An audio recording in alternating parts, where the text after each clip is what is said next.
अस्सलाम वालेकुम। ये स्कूल है जड़ा गौरमेंट गर्ल्स प्राइमरी स्कूल बंग देरा है और ये बनता सी 2003 विच इसकी तमीर हुई सी जिसनी मकामी लोगों ज़मीन है जी डोनेशन की सी उसने तो बाद तमीर होया सी। हुण ये पिछले काफ़ी अरसे तो इसकी जी इमारत है वो बहुत ख़राब है। इसने विच बड़िया बड़िया त्रेड़ा पई हैं और इसने स्कूल ने अंदर असानियाँ बच्चियाँ असानियाँ भैनां तालीम हासिल करनियां। कोई भी दुनिया ना जड़ा मोजिज़ माशरा है उसने विच बच्चियां की पढ़ने वास्ते बेहतरीन माहौल दिता जाना, लेकिन ये जड़ा स्कूल है इसने विच साड़ियां बच्चियां गैर महफूज न। असा ने आए रोज़ इस इलाके विच इस खित्ते विच जलजले होने रहने और ये डर है ख़तरा है कि कोई मामूली जहा जलजला भी इस इमारत की ज़मीन बोझ करी उड़सी, जिसकी वजह नाल असां ये सोची सकने हैं तसवर करी सकने हैं कि असां बच्चियां अगर इसने स्कूल ने अंदर मौजूद होवन तो वो अपनी ज़िंदगी तो आप पेच सन। जगह देने भी चेयरमैन जी साहब ने रोल है सारा। जगह तो दरम्यानी जी सी, फिर खदाई करी तो बनाई है। कोई जगह इसी जी है नीचे डंगे शंगे लगने सन, वो भी जे बहुत सारे कुछ कम इसना रहना। बाकी जरा स्कूल बनाया गया उसके बाद इसलिए दीवार सारियां फटी दी क्योंकि जगह थल्ला नीचे जी माड़ी सी। उस लिहाज नाल इसकी रिपेयरिंग भी होनी है। बिल्डिंग की डिटेल जी है बहुत खतरनाक है, बच्चियां कुछ टाइम इस बिल्डिंग जी है गिरी सकनी है। इस लिहाज नाल इस तादाद भी साड़ी बच्चों की बहुत सारी है।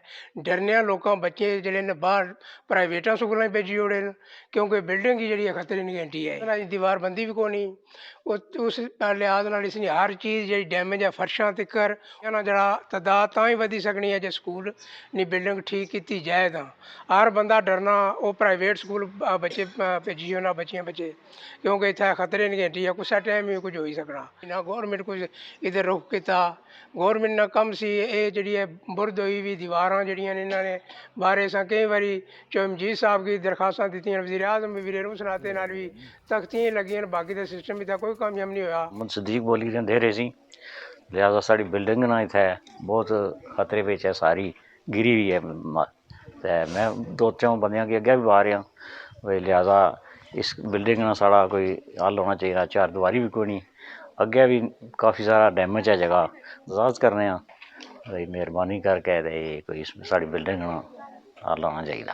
मेरा नाम जी मुश्ताक अंजम है, मैं इत्थे ना रहने वाला हाँ। सने पड़ोस पर स्कूल है गौरमेंट प्राइमरी गर्ल्स स्कूल है बंग देरा। तादाद भी काफ़ी है बच्चियां नी, तो उस तो बाद दो टीचर भी पढ़ानियां न, तो चार दीवारी भी कोई नहीं, तो स्कूलों की हालत जी भी खस्ता आ। उस तो बाद असांगी जरूरत है इत्थे चार दीवारी भी स्कूल की इमारत की जरूरत है। तो महकमा तालीम ने आला औकाम ने असां जी है गुजारिश है भी स्कूलों की हालत पर कोई नज़रसानी की जाए। गुजारिश ये है कि असा ने जड़े मैंबर असैम्बली चौधरी कासम मजीद साहब और जड़े हुकूमती नुमाइंदे ने चौधरी जफर अनवर और महकमा तालीम ने जड़े जिम्मेदारान हैं उस चीज़ ने नोटिस किन और इसकी जी इमारत है उसकी दुरुस्त करन और बच्चों की एक बेहतरीन माहौल फराम करन कि वो इत्थे एक अच्छे माहौल में तालीम हासिल करी करन, क्योंकि ये जड़ियाँ बच्चियां ये असाना मुस्तकबिल न।